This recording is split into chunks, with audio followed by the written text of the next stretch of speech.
Hi friends, எல்லோரும் எப்படி இருக்கீங்க? சவுதி அரேபியாவுடைய முக்கியமான அறிவிப்பு, முக்கியமான செய்தியெல்லாம் நம்ம பார்க்கலாம். அதற்கு முன்னாடி நான் ஒரு சின்ன தகவல்கள் நான் சொல்லணும்னு நினைக்கிறேன். இந்த வீடியோவை நீங்கள் ஃபுல்லாக பாருங்கள். ஏன்னா சில நண்பர்கள் என்ன கேட்குறாங்கன்னா, நாங்கள் வேலை பார்க்குற நிறுவனத்தில் எங்களுக்கு சரியாகவே சம்பளங்கள் தரவே மாட்டேன்றாங்க. அதாவது வேலையே கொடுக்க மாட்டேன்றாங்க. ரூமில் அடைச்சி போட்ட மாதிரி இருக்குது. பாஸ்போர்ட்டையும் பிடிங்கி வச்சுருக்காங்க. நாங்கள் எப்படி ஊருக்கு போகணுன்னு தெரில, ரொம்ப சிரமமாக இருக்குது. ஸோ இந்த மாதிரி நிறைய பேர் கேட்குறாங்க. அதுபோக ஒரு சிலர் என்ன கேட்குறாங்கன்னா, வருடக்கணக்கில் வேலை செஞ்சு எக்ஸிட்டே தர மாட்டேன்றாங்க. இந்த மாதிரி கேட்குறாங்க. அடுத்து இக்காமா ரெனியூவலே பண்ண மாட்டேன்றாங்க. இக்காமா இன்னும் கொடுக்கவே இல்லை அப்படின்னு ஒரு சிலர் சொல்கிறாங்க. சிலர்லாம் அதாவது நிறுவனங்களுடைய டார்ச்சர் தாங்க முடியாமல், அதாவது ஸ்பான்சருடைய டார்ச்சர் கூட தாங்க முடியாமல், சரியாக சம்பளங்கள் கிடைக்காத காரணத்தினால அவங்க அந்த நிறுவனம் அந்த ஸ்பான்சரை விட்டு விலகி, அதாவது வேறு எங்கேயாவது சென்று அங்கே வேலை செஞ்சு அந்த மாதிரி பண்ணுறாங்க. அதனால் அவங்களுக்கு குரூப் ஸ்டேட்டஸ்லாம் ஆகுது. ஸோ இந்த மாதிரி பல்வேறு வகையில் பல்வேறு சூழ்நிலையில் நிறைய நண்பர்கள் பிரச்சனை எதிர்கொள்கிறாங்க.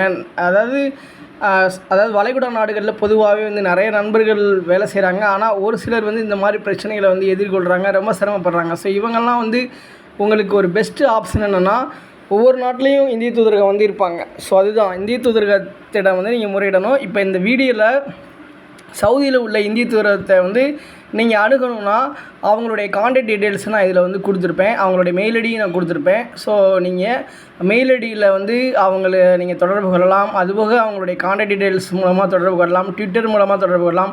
ஸோ அடிக்கடி நீங்கள் அவங்கள கான்டாக்ட் பண்ணும்போது தான் உங்களுடைய பிரச்சனைகளுக்கு சுமூகமான தீர்வு கிடைக்கும். நிறைய பேர் இந்த மாதிரி உதவி பெற்றிருக்கின்றனர் அப்படின்றத தெரிஞ்சுக்குங்க. ஆனால் கொஞ்சம் டைம் ஆகும். இப்போ சிலருக்கு மாத கணக்காகலாம், சிலருக்கு ஒரு சில தினங்கள்லேயே உதவி கிடைக்கலாம். ஆனால் உதவிகள் கிடைக்கிறதுக்கு தான் அதிகமாக வாய்ப்பு இருக்குது. அதாவது இந்த மாதிரி கஷ்டப்படுறவங்களுக்கு உதவி செய்வதற்காக தான் இந்திய தூதரகமே இயங்கிக்கிட்டு இருக்காங்க. ஸோ அதை ஃபஸ்ட்டு புரிஞ்சுக்கோங்க. ஸோ அவங்கக்கிட்ட நீங்கள் எப்படி சொல்கிறதுனா தொடர்பு செய்கிறது தான் ரொம்ப ஒரு நல்ல ஒரு விஷயமாக இருக்கும்.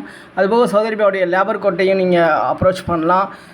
அதாவது லேபர் கோட்டை அப்ரோச் பண்ணுறதுக்கு முன்னாடி உங்கள் சைடு எல்லாமே சேஃப்டியாக இருக்கணும். ப்ளஸ் உங்கள் சைடு நியாயம் இருக்கும் பட்சத்தில் கண்டிப்பாக உங்களுக்கு இப்போ நிலுவைத் தொகையாக இருந்தாலும் சரி, சர்வீஸ் மணியாக இருந்தாலும் சவுதி அரசாங்கம் தரப்புலேருந்து பெற்று தருவாங்க. அதே மாதிரி சவுதி அரேபியாவுடைய MHRSD அந்த அப்ளிகேஷன் மூலமாகவும் நீங்கள் கம்ப்ளைண்ட் பண்ணலாம் அப்படின்றத தெரிஞ்சுக்கோங்க. அதாவது எந்த வகையில் நீங்கள் பிரச்சனைகளை எதிர்கொண்டாலும் அதற்கான தீர்வு இருக்குது அப்படின்றத மட்டும் நீங்கள் புரிஞ்சுக்கணும் அப்படின்றத நான் இந்த வீடியோவில் சொல்லிக்கிறேன். அதாவது ஒவ்வொரு இந்தியர்கிட்டையும் இதில் குறிப்பிட்டிருக்கிற அந்த கான்டாக்ட் டீட்டெயில்ஸ் இருக்கணும். ஸோ தெரிஞ்சு வச்சுருக்கணும். ஏன்னா யாருக்கு எப்போ எந்த பிரச்சனை வரும்னு தெரியாது. இல்லை உங்கள் நண்பர்களுக்கு கூட ஏதாவது பிரச்சனை இருக்கலாம், அவங்களுக்கு கூட இந்த மாதிரி நீங்கள் தெரிவிக்கலாம். ஓகே ஃப்ரெண்ட்ஸ், நீங்கள் அவேர்னஸோடு இருக்கும் பொழுது எந்த ஒரு பிரச்சனை வந்தாலும் ஈஸியாக சால்வ் பண்ணலாம். அதாவது சவுதி அரேபியாவுடைய வானிலை ஆய்வு மையம் தரப்புலேருந்து என்ன சொல்கிறாங்கன்னா, ரியாத் உட்பட பல்வேறு மாகாணங்களில் மழை பெய்ய வாய்ப்பு இருக்குதுன்னு சொல்லியிருக்கிறாங்க. அதாவது அல்பாகா, மக்கா, கிழக்கு மாகாணம் மற்றும் ரியாத்துடைய தெற்கு பகுதிகளில் மழை பொழிய வாய்ப்பு இருக்கிறதாக சொல்லியிருக்கிறாங்க.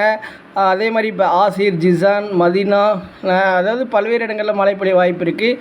அதே மாதிரி வளைகுடா நாட்டில் பார்த்திங்கன்னா அதை பக்ரைன், கத்தார் மற்றும் ஓமன் நாட்டிலையும் அதாவது மழை பொழிய வாய்ப்பு இருக்குது, காற்று வீசக்கூடும் அப்படின்னு சொல்லி வானிலை முன் அறிவிப்பாளர் அப்துல் அசீஸ் அல் ஹுசைனி தெரிவிச்சிருக்கிறாரு.